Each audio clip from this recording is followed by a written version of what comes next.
नमस्कार। स्वागत है आपका वेदांश कंप्यूटर एजुकेशन के YouTube चैनल पर। छात्र छात्राओं की विशेष मांग पर अब MS वर्ड के साथ साथ MS एक्सेल का भी वीडियो उपलब्ध होगा और MS एक्सेल का ये पहला वीडियो उपलब्ध है। शुरुआत करते हैं MS एक्सेल बेसिक के साथ। स्टार्ट करने की प्रोसेस सबसे पहले हम देखें MS एक्सेल को कैसे स्टार्ट करते हैं, लेकिन उससे पहले थोड़ा हम समझें कि MS एक्सेल है क्या। स्टार्ट करने की प्रोसेस अगर हम देखें तो स्टार्ट बटन पर क्लिक करते हैं, ऑल प्रोग्राम पर क्लिक करते हैं, इसके बाद माइक्रोसॉफ्ट ऑफिस पर क्लिक करते हैं और यहाँ से MS एक्सेल 2010 पर क्लिक करते हैं।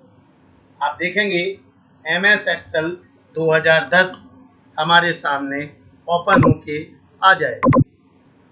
MS एक्सेल की विंडो हमारे सामने प्रदर्शित होके आ जाएगी। MS एक्सेल की अगर हम बात करें, MS एक्सेल एक पावरफुल स्प्रेडशीट सॉफ्टवेयर है। स्प्रेडशीट की अगर हम बात करें, स्प्रेडशीट का मतलब होता है रो और कॉलम का कलेक्शन। तो हमने कहा MS एक्सेल एक पावरफुल स्प्रेडशीट सॉफ्टवेयर है जो हमारे डेटा को व्यवस्थित करने, कैलकुलेशन करने की सुविधा प्रदान करता है।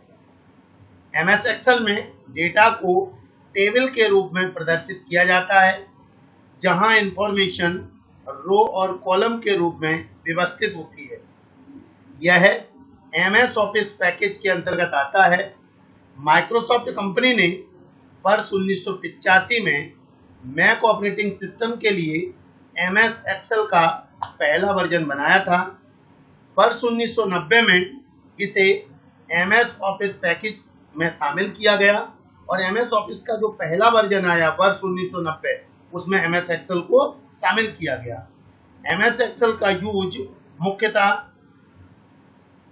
अकाउंटिंग पर्पज के लिए, मैथमेटिकल कार्यों में, बजट तैयार करने में तथा बिल बनाने में किया जाता है। सिंपल भाषा में अगर हम समझें तो MS एक्सेल का मुख्यतः यूज कैलकुलेशन के लिए किया जाता है और MS एक्सेल एक स्प्रेडशीट सॉफ्टवेयर है। MS वर्ड की अगर हम बात करें तो MS वर्ड हमारा वर्ड प्रोसेसिंग सॉफ्टवेयर है। वर्ड प्रोसेसिंग का मतलब होता है शब्द क्रियाएं, डॉक्यूमेंट बनाना, कोई लेटर तैयार करना, ये सारा काम MS वर्ड में होता है। और एक्सेल की अगर हम बात करते हैं तो जितना भी कैलकुलेशन का कार्य है वो सारा का सारा कार्य MS एक्सेल में किया जाता है। बहुत ही इंपॉर्टेंट टॉपिक है। DCA, PGDCA, CPCT जितने भी कंपटीशन के एग्जाम है सभी में मस्ट एक्सेल से प्रश्न बनते हैं और आज हम पूरे बेसिक पर चर्चा कर रहे हैं। फिर एक बार देखते हैं एक्सेल को कैसे स्टार्ट करते हैं। एक्सेल को अगर हमें स्टार्ट करना है तो सबसे पहले स्टार्ट बटन पर क्लिक करते हैं, ऑल प्रोग्राम पर क्लिक करते हैं, MS ऑफिस, माइक्रोसॉफ्ट ऑफिस पर क्लिक करते हैं और फिर MS एक्सेल पर क्लिक करते हैं। MS एक्सेल ओपन हो जाता है। इसके बाद एक तरीका और है MS एक्सेल को स्टार्ट करने का। अगर हम विंडो प्लस R प्रेस करें तो रन विंडो ओपन हो जाती है और रन विंडो पर हम लिखते हैं एक्सेल, EXCEL और एंटर, तो हमारा एक्सेल स्टार्ट हो जाएगा। या फिर हम लिख दें window plus R, run window के अंदर हम लिख दें excel.exe, तब भी हमारा MS एक्सेल स्टार्ट हो जाता है। तो अभी हमने चर्चा जो की है वो चर्चा हमने ये की है MS एक्सेल है क्या, MS एक्सेल को कैसे स्टार्ट करते हैं। अगर सिंपल भाषा में कोई भी हमसे पूछता है MS एक्सेल क्या है, तो MS एक्सेल एक स्प्रेडशीट प्रोग्राम है, एक स्प्रेडशीट सॉफ्टवेयर है। स्प्रेडशीट रो और कॉलम का कलेक्शन जिसमें डेटा को टेबल के रूप में रखा जाता है, या कहें डेटा को रो और कॉलम के रूप में अरेंज किया जाता है। MS एक्सेल का यूज मुख्यतः कैलकुलेशन के लिए किया जाता है। आगे चर्चा करते हैं। अगर हम जब MS एक्सेल को स्टार्ट करते हैं तो MS एक्सेल की जो विंडो है वो दो विंडो हमें दिखाई देती है। सबसे पहली जो ऊपर वाली विंडो हमें दिखाई दे रही है, जो एरिया, इस पूरे ऊपर वाले एरिया को हम बोलते हैं एप्लीकेशन विंडो, और नीचे जो एरिया हमें दिखाई दे रहा है इसे बोलते हैं डॉक्यूमेंट विंडो। अगर प्रश्न बनता है एमएस एक्सेल को स्टार्ट करते हैं तो कितनी विंडो दिखाई देती हैं? 2 विंडो दिखाई देती हैं। ऊपर वाला एरिया हमारा जिसमें ये चिन्ह है ये एप्लीकेशन विंडो है, और जिस पर हम काम करते हैं वो हमारी डॉक्यूमेंट विंडो है। यानी जो बाहरी भाग है वो भाग हमारा कहलाता है एप्लीकेशन विंडो, और उसके अंदर जो है वो हमारी डॉक्यूमेंट विंडो है। एमएस एक्सेल के अगर हम एलिमेंट की बात करें तो कुछ एलिमेंट कॉमन है जो एमएस वर्ड में भी है। पिछले वीडियो में आप हमारे यूट्यूब चैनल पर ही देखेंगे, एमएस वर्ड का जो फर्स्ट वीडियो है उस वीडियो में हमने उन एलिमेंट के बारे में डिटेल में चर्चा की है। बेस हम यहाँ बता देंगे आपको, तो आपको आएगा समझ। सबसे पहला एलिमेंट अगर हम देखें तो सबसे ऊपर वाली जो पट्टी दिखाई दे रही है जिस पर लिखा हुआ है बुक 1, इसे हम बोलते हैं टाइटल बार। इसे हम क्या बोलते हैं? Title bar. यानी एमएस एक्सेल विंडो में सबसे ऊपर का बार टाइटल बार कहलाता है, जिस पर बुक बाय डिफॉल्ट फाइल का नाम जो होता है वो बुक 1 होता है, जिस पर माइक्रोसॉफ्ट एक्सेल लिखा होता है, साथ ही साथ फाइल का नाम भी लिखा होता है, और बाय डिफॉल्ट फाइल का नाम होता है बुक 1। और इसके लेफ्ट हैंड साइड में 3 बटन होते हैं जिन्हें हम कंट्रोल या कैप्शन बटन कहते हैं। इसके लेफ्ट हैंड साइड में क्विक एक्सेस टूलबार है। इसके नीचे ये जो एरिया कहलाता है रिबन। ये जो पट्टी हमें दिखाई दे रही है ये पट्टी हमें कहलाती है रिबन। रिबन जो है वो 3 चीजों से मिलकर बना होता है, ग्रुप, टैब और कमांड। इसके आगे अगर हम चर्चा करें जो वर्ड में जिनके बारे में हमने नहीं पढ़ा, जो नया है एक्सेल में, हम उनकी चर्चा यहाँ डिटेल में कर रहे हैं, जरा समझने की कोशिश करें। जब हम रिबन के नीचे आते हैं तो यहाँ पर जो हमें ये पट्टी दिखाई दे रही है जिस पर ये एफएक्स लिखा हुआ है, इसे हम बोलते हैं फॉर्मूला बार। इसे हम क्या बोलते हैं? Formula bar. रिबन के नीचे की जो पट्टी है उस पट्टी को हम क्या बोल रहे हैं? Formula bar. फॉर्मूला बार के बारे में अगर हम बात करें, यह रिबन के नीचे प्रदर्शित होता है तथा इसके 2 भाग होते हैं। फॉर्मूला बार के 2 भाग होते हैं। एक भाग ये जिस पर हमें एफएक्स दिखाई दे रहा है, ये लिखा हुआ है, और इससे पहले एक और भाग इधर हमें दिखाई दे रहा है, इसे हम बोलते हैं नेम बॉक्स। चर्चा करेंगे। तो सबसे पहले अगर हम फॉर्मूला बार की बात करें, फॉर्मूला बार पर एफएक्स लिखा होता है। जब हम किसी सेल में टेक्स्ट या कुछ भी टाइप करते हैं तो वह हमें सेल के साथ साथ फॉर्मूला बार में भी दिखाई देता है। अर्थात फॉर्मूला बार एक्टिव सेल में लिखे गए कंटेंट्स को प्रदर्शित करता है। अब कुछ शब्द यहाँ नए हैं, जरा समझते हैं उनके बारे में। फॉर्मूला बार, सबसे पहले एक शब्द हमने कहा है सेल। हमने कहा है कि हम सेल में कुछ भी लिखते हैं वो डेटा हमें कहाँ दिखाई देता है? फॉर्मूला बार में। सेल क्या होती है? रो और कॉलम के इंटरसेक्शन से ये जो आयताकार बॉक्स बन रहा है, ये बॉक्स हमारा कहलाता है सेल। और जिस सेल पर हमारा कर्सर है, जिस पर हमने क्लिक किया है, जिसका बॉर्डर डार्क हो रहा है, वो सेल कहलाती है एक्टिव सेल।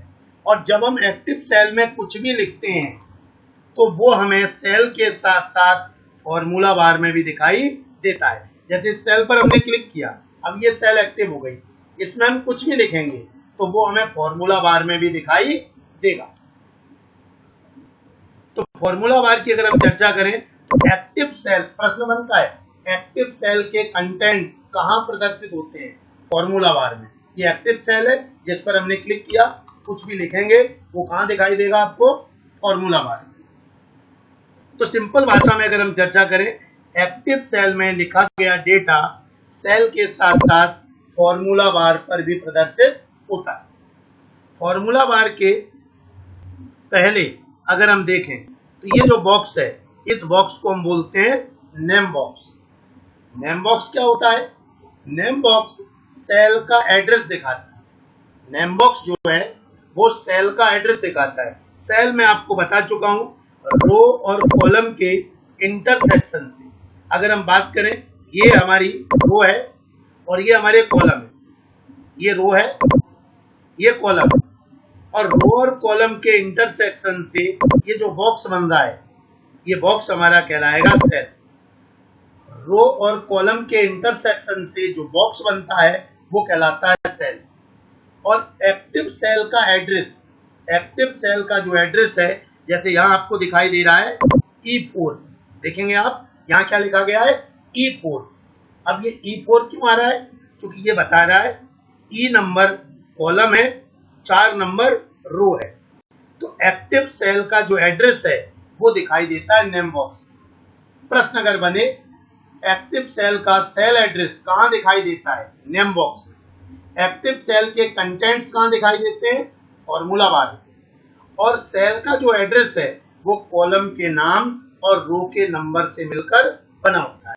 कॉलम का नाम ABCD में प्रदर्शित होता है और रो का नाम 1 2 3 के रूप में प्रदर्शित होता है। जैसे अगर मैं यहां क्लिक करूं तो आप देखेंगे एड्रेस आ रहा है F3।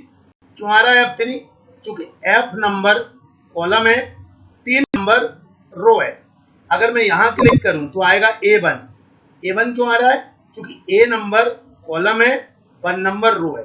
अगर मैं यहां क्लिक करूं तो आएगा K9, देखिए K9। तो रो और कॉलम के इंटरसेक्शन से जो आयताकार बॉक्स बनता है वो कहलाती है सेल। और सेल के अंदर जो भी हम डेटा लिखते हैं, जो भी कंटेंट्स लिखते हैं, वो कंटेंट्स दिखाई देता है फॉर्मूला बार पर, और सेल का एड्रेस दिखाई देता है नेम बॉक्स पर। और जो सेल का एड्रेस होता है वो कॉलम के नाम और रो के नंबर से मिलकर बना होता है। इसके आगे अगर हम चर्चा करें, नीचे जो हमें दिखाई दे रहा है सीट 1, सीट 2, सीट 3, इन्हें हम बोलते हैं सीट टैब। इन्हें हम क्या बोलते हैं? Seat tab. Seat 1, seat 2, seat 3, ये जो नीचे लिखा दिखाई दे रहा है, इन्हें हम बोलते हैं सीट टैब।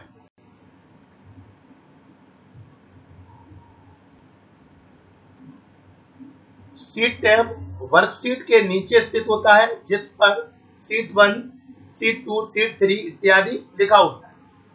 इसके बाद अगर हम चर्चा करें तो ये जो पट्टी हमें दिखाई दे रही है राइट हैंड साइड और बॉटम में, इनको हम बोलते हैं स्क्रॉल बार। इनको हम क्या बोलते हैं? स्क्रॉल बार। और सबसे नीचे पट्टी जो दिखाई दे रही है जिस पे लिखा गया है रेडी, इसे हम बोलते हैं स्टेटस बार।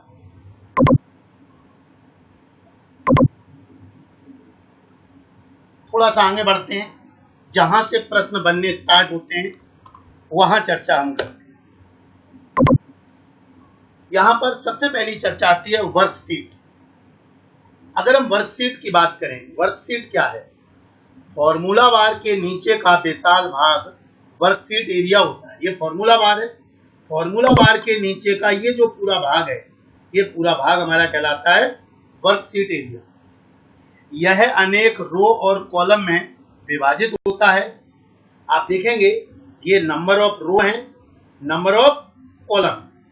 कॉलम ABCD के रूप में प्रदर्शित है, रो 1 2 3 के रूप में प्रदर्शित है। यदि हम सिंपल भाषा में वर्कशीट की चर्चा करें तो वर्कशीट रो और कॉलम का कलेक्शन होती है। वर्कशीट रो और कॉलम का कलेक्शन होती है। एक्सेल की वर्कशीट में कई रो और कॉलम होते हैं। MS एक्सेल 2010 की अगर हम चर्चा करें, MS एक्सेल 2010 में एक वर्कशीट में कुल 16,384 याद रखना, बहुत बार प्रश्न बनता है।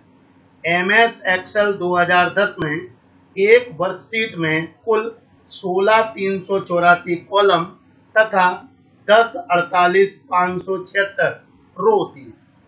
16,384 कॉलम तथा 10,48,576 रो। अगर कोई कॉलम की संख्या हमसे पूछता है MS एक्सेल 2010 में, जब 10 की बात कर रहे हैं तो 7 की बात भी कर रहे हैं, 10 की बात भी कर रहे हैं, 13 की भी कर रहे हैं और उसके बाद 16 की भी कर रहे हैं। तो अगर MS एक्सेल 2010 की बात करें तो एक वर्कशीट में, वर्कशीट हमने बताया रो और कॉलम का जो कलेक्शन है, या कहें MS एक्सेल का जो प्राइमरी डॉक्यूमेंट है वो डॉक्यूमेंट कहलाता है वर्कशीट, और एक वर्कशीट में 16,384 कॉलम और 10,48,576 रो होती है। अगर हम देखें अभी हमें जो दिखाई दे रहे हैं कॉलम हमेशा किसमें प्रदर्शित होते हैं, एबीसीडी में।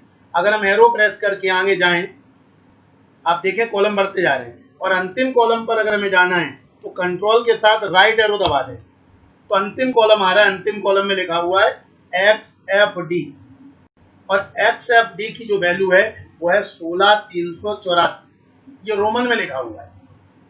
अगर कोई हमसे पूछता है कि कॉलम के टॉप पर क्या लिखा होता है तो ABCD लिखा होता है। अगर कोई हमसे पूछता है पहले कॉलम के टॉप पर क्या लिखा होता है तो A लिखा होता है, और अंतिम कॉलम पर क्या लिखा होता है, XFD लिखा होता है। ये बहुत सारे छोटे छोटे प्रश्न हैं जो अक्सर कंपटीशन में, CPCT में, ट्रिपल सी में पूछे जाते हैं।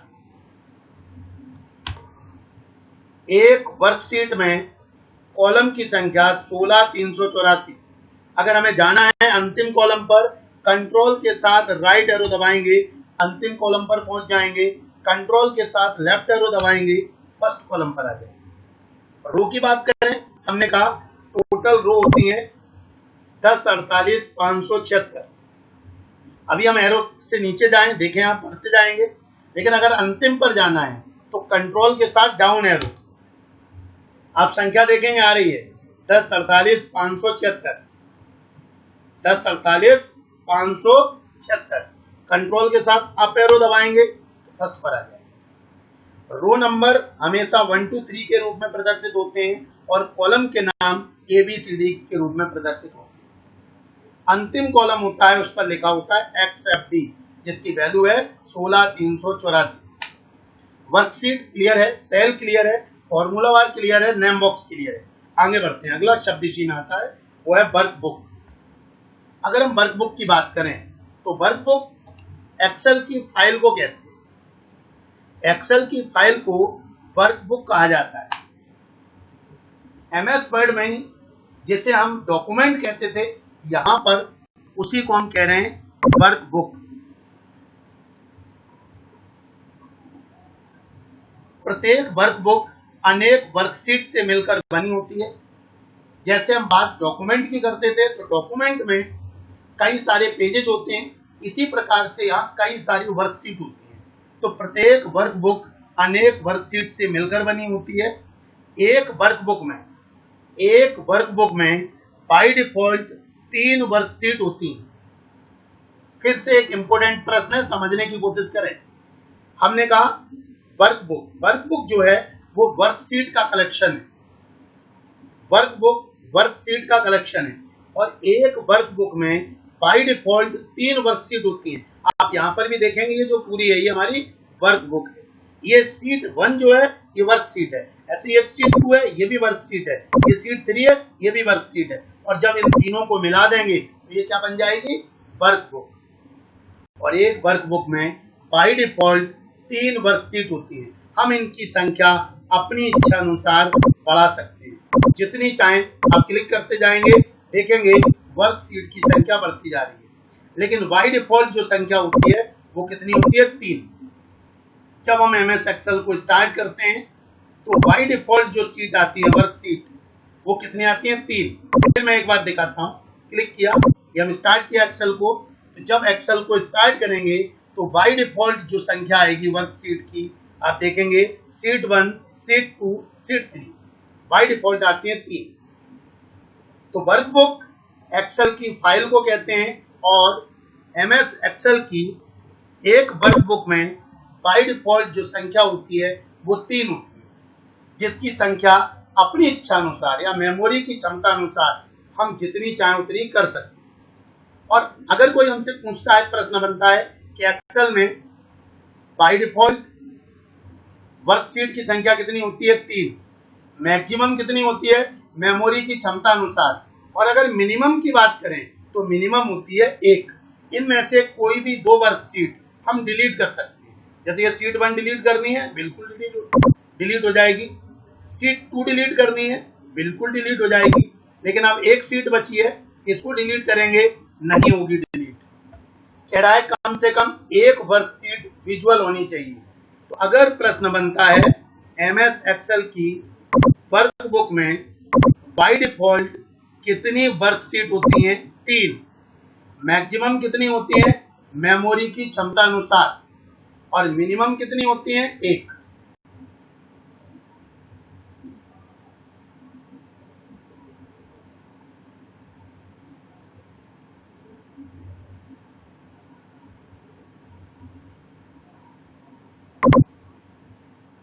आगे बढ़ते हैं।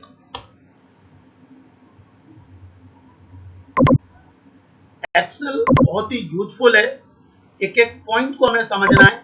शुरुआत अपन बेसिक चीजों से कर रहे हैं। बेसिक अगर हमारे समझ में आ जाएगा तो हम आसानी से चर्चा कर पाएंगे। हमने कॉलम को देखा है, कॉलम पर ABCD करके लिखा हुआ है, रो पर 1 2 3 लिखा हुआ है। वर्कशीट की चर्चा हमने कर ली है, वर्कबुक की चर्चा हमने कर ली है। इसके बाद अगली चर्चा आती है सेल। सेल हमने पहले भी बताया है, रो और कॉलम के इंटरसेक्शन से जो एक आयताकार बॉक्स बन रहा है वो बॉक्स कहलाता है सेल। और सेल के बाद चर्चा आती है एक्टिव सेल पर। हमने बताया जिस सेल पर हमारा कर्सर होता है वो सेल कहलाती है एक्टिव सेल। और एमएस एक्सेल की एक वर्कशीट में एक समय में केवल एक ही सेल एक्टिव होती है। एक समय में केवल एक ही सेल एक्टिव होती है। एक समय में केवल एक ही सेल एक्टिव होती है। और एक्टिव सेल में कुछ भी लिखते हैं वो फॉर्मूला बार पर दिखाई देता है और उसका एड्रेस हमें नेम बॉक्स पर दिखाई देता है। तो एक्सेल के बेसिक एलिमेंट की हमने चर्चा कर ली है। अब कुछ एक चिन्ह है एक्सेल के, हमें उनको और समझना है एक्सेल की वर्किंग को लेकर। अगर वो सिंबल हमें समझ में आ गए, ये जो हमारा माउस पॉइंटर है, इस माउस पॉइंटर के चिन्ह अगर हम देखेंगे तो वो चेंज होते रहते हैं। अगर इन चिन्हों को हमने अच्छे से समझ लिया, पॉइंटर शेप को हमने अच्छे से समझ लिया, तो एक्सेल की वर्किंग बहुत आसान हो जाएगी हमारे लिए। चर्चा करते हैं इसी वीडियो में। सबसे पहले ये जो प्लस साइन हमें दिखाई दे रहा है, इसके द्वारा हम क्या करते हैं? जैसे मान लीजिए यहाँ मैंने लिखा 100, यहाँ मान लो लिखा 200, 500 या 5000। अगर इन सबको सिलेक्ट करना है तो इसी चिन्ह के द्वारा सिलेक्ट करना। यानी ये जो चिन्ह आ रहा है प्लस का, ये सेल को सिलेक्ट करने के लिए यूज होता है। इस चिन्ह की अगर हम बात करें तो सेल को सिलेक्ट करने के लिए किया जाता है। अब ये चिन्ह चेंज कब हो जाता है? जब आप देखेंगे इसको हमने यहां रखा, अब आप देखेंगे नीचे की तरफ एरो बन गया है, नीचे की तरफ एरो बन गया है माउस पॉइंटर का। इसकी अगर हम बात करें तो इसका यूज कॉलम को सिलेक्ट करने के लिए किया जाता है। आप देखेंगे पूरा कॉलम सिलेक्ट हो गया। अगर इसी को हम रखते हुए ऐसे चले जाएं तो ये सारे कॉलम सिलेक्ट होते जाएंगे। तो इस एरो की अगर हम चर्चा करेंगे, जो एरो आ रहा है, इस एरो का यूज किसके लिए करते हैं? कॉलम को सिलेक्ट करने के लिए। बहुत ही यूजफुल कॉन्सेप्ट है, बहुत ही प्रैक्टिकल कॉन्सेप्ट है, बस आपको माइंड में याद रखना है। और अगर ये चीजें आपको क्लियर हो गई तो एक्सेल बहुत आसान हो जाएगा आपके लिए। ये चिन्ह जो हम बात कर रहे हैं, ये सामान्य रूप से बुक्स में या अन्य वीडियो में आपको नहीं मिलेगा। ये जो चिन्ह आ रहा है एरो, क्लिक किया, ये पूरा कॉलम सिलेक्ट हो जाएगा। अगर इसी एरो चिन्ह को हम यहाँ रखते हैं तो आप देखेंगे अब फिर से पॉइंटर का शेप बदल गया, एरो आपका राइट की तरफ हो गया। ये रो को सिलेक्ट करने के लिए यूज होता है। इसका यूज किसके लिए करते हैं? रो को सिलेक्ट करने के लिए। अभी हमने 3 शेप देखे पॉइंटर के। सबसे पहला शेप ये जो प्लस का चिन्ह आ रहा है, जिसमें प्लस हमारा खाली है, किसके लिए है? सेल को सिलेक्ट करने के लिए। जितनी भी सेल सिलेक्ट करनी है कर सकते हैं। ये जो आ रहा है नीचे की तरफ एरो, कॉलम को सिलेक्ट करने के लिए। इधर जो एरो आ रहा है रो को सिलेक्ट करने के लिए। अगला अगर हम देखें, अगला जो चिन्ह है, जब हम यहां रखते हैं ये बगल से, तो आप देखेंगे, थोड़ा चिन्ह को समझें, आप देखेंगे लेफ्ट और राइट की तरफ एरो जा रहा है और ऊपर नीचे की तरफ एक सीधा डंडा है। इसका यूज, ये जो कॉलम है, इस कॉलम की विड्थ यानी इसकी चौड़ाई अगर हमें ज्यादा करनी है या कम करनी है तो इसके लिए हम इस चिन्ह का यूज करते हैं। ये चिन्ह जो आ रहा है, उम्मीद है आप सभी को ये चिन्ह दिखाई दे रहा होगा। ये चिन्ह जो है, ये जब हम यहां रखेंगे ये तभी आएगा। इधर की तरफ एरो है और ऊपर नीचे एक सीधा डंडा है। इसको जब रखेंगे तो कॉलम की विड्थ यानी कॉलम की चौड़ाई को हम कम या ज्यादा कर सकते हैं। यानी विड्थ को घटाने या बढ़ाने के लिए अगर हमें विड्थ को बढ़ाना है या घटाना है तो हम इससे कर सकते हैं। अगर हमें हाइट कम ज्यादा करना है तो यहां रखेंगे, आप देखेंगे अब चिन्ह बदल गया, एरो ऊपर नीचे हो गया और एक सीधा डंडा हो गया। ये रो की हाइट को कम या ज्यादा करने के लिए, रो की हाइट को कम या ज्यादा करने के लिए, रो की हाइट को कम या ज्यादा करना है तो ये चिन्ह आ रहा है। इसके द्वारा हम रो की हाइट को कम या ज्यादा कर सकते हैं। इसके आगे अगर हम बढ़े, अगले चिन्ह की तरफ अगर हम देखें, मान लीजिए यहां पर हमने कोई वैल्यू लिख ली है। हमने सबसे पहले ये चिन्ह बताया, इसके द्वारा हम सेल को सिलेक्ट कर सकते हैं। इसके द्वारा जब ऊपर से नीचे की तरफ एरो आ रहा है, कॉलम को सिलेक्ट कर सकते हैं। इसके द्वारा रो को सिलेक्ट कर सकते हैं। और इसके बाद फिर हमने एक और चिन्ह देखा, ये इसके द्वारा हम कॉलम की विड्थ को बढ़ा या घटा सकते हैं, कम या ज्यादा कर सकते हैं। और इसके द्वारा हम रो की हाइट को कम या ज्यादा कर सकते हैं। इसके बाद अगर मान लो इसको हमने सिलेक्ट किया और जब हमने यहां रखा तो अब आप देखेंगे इस माउस पॉइंटर के शेप को चारों तरफ एरो हो गया है। इसके द्वारा हम सेल में लिखी गई वैल्यू को एक स्थान से दूसरे स्थान पर ले जा सकते हैं। डेटा मुझे यहां से उठा करके किसी दूसरी जगह ले जाना है, रखा, जब ये चिन्ह आया प्रेस किया, अब कहीं भी ले जाना है आप वहां ले जाकर रख सकते हैं। तो इस चिन्ह का यूज सिलेक्ट की गई सेल के कंटेंट्स को मूव करने के लिए किया जाता है। जैसे मान लीजिए इस सेल में कोई डेटा रखा हुआ है, इसको हमें उठा करके चार चिन्ह आ गए, प्रेस किया माउस को, जहां आपको ले जाना है आप ले जा सकते हैं। फिर एक बार देखें, ये रखा, प्रेस किया और जहां आपको ले जाना है आप ले जा सकते हैं। सेल के कंटेंट्स को मूव करने के लिए जब चारों तरफ एरो आ रहा है तब एक और शेप होता है माउस पॉइंटर का, जरा उसके लिए भी हम देखें वो क्या काम करता है। और एक्सेल में मुख्य कार्य वही है, ऑटो फिल, वैल्यू को अपने आप फिल करना। जैसे मान लीजिए यहाँ मुझे एक लिस्ट बनानी है, 1 फिर 2 फिर 3 फिर 4, मैं चाह रहा हूं ये क्रम अपने आप फिल होता जाए। कैसे होगा जरा देखिए, यहां पर मैंने लिखा 1, यहां लिखा 2, दोनों में एक एक का डिफरेंस है। ये चिन्ह के द्वारा हमने सिलेक्ट किया और जब इसके यहां पर नीचे हमने क्लिक किया पॉइंट पर रखकर, आप देखेंगे एक प्लस बन गया है, ब्लैक कलर का प्लस, इसे बोलते हैं ऑटो फिल। अब इसको प्रेस करेंगे और पकड़ करके खींच देंगे, आप देखेंगे वैल्यू आपकी ऑटो फिल हो गई। इसे कहते हैं हम ऑटो फिल। फिर आप एक बार देखें, यहाँ लिखा मैंने 5, यहाँ लिखा मैंने 10। अब इसको फिल करना है, दोनों को सिलेक्ट किया, सिलेक्ट करने के लिए प्लस चिन्ह, और जब नीचे रखेंगे तो ये प्लस जब ब्लैक में बदल जाए, अब आप पकड़ करके खींचते जाइए, आप देखेंगे उसी क्रम में वैल्यू आपकी बढ़ती जाएगी। इसे हम कहते हैं ऑटो फिल।